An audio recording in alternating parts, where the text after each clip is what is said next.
Today I have installed the Call of Duty Black Ops Cold War. When I tried to launch the game,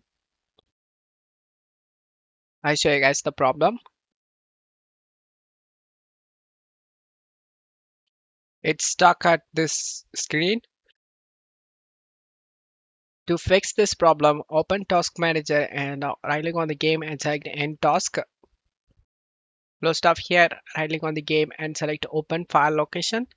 Right click on the Black Ops Cold War and select Run as Administrator and select Yes option.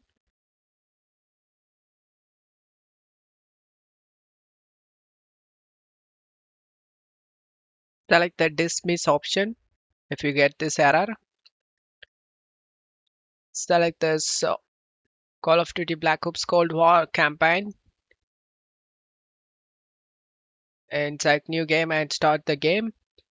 I hope this video helped you. If the video helped you, don't forget to leave a like and subscribe. Thank you.